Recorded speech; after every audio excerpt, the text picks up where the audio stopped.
ये वो श्राप है जिसके कारण चांद की रोशनी खत्म हो रही थी और पूरी पृथ्वी पर अंधेरा छाने लगा था। शिव को तुरंत प्रकट होना पड़ा।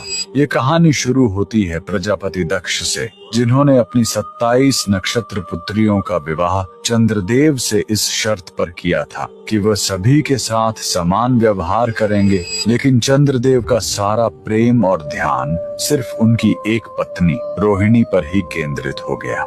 बाकी 26 पत्नियों की उपेक्षा और दुख से जब उनकी शिकायतें प्रजापति दक्ष तक पहुंची तो क्रोधित होकर उन्होंने चंद्रदेव को श्राप दे दिया। तुमने मेरे वचन को तोड़ा है, जाओ, तुम्हारा सारा तेज, सारी कलाएं और तुम्हारी सारी सुंदरता धीरे धीरे खत्म हो जाएगी और तुम क्षय रोग से गलकर नष्ट हो जाओगे।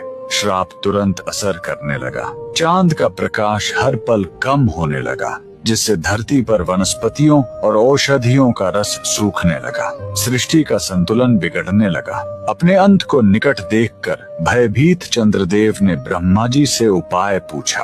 ब्रह्मा जी ने उन्हें गुजरात के प्रभास क्षेत्र में समुद्र तट पर जाकर महादेव की तपस्या करने को कहा। चंद्रदेव ने उस पवित्र स्थान पर एक शिवलिंग स्थापित किया और घोर तपस्या की। उनकी भक्ति से प्रसन्न होकर भगवान शिव प्रकट हुए।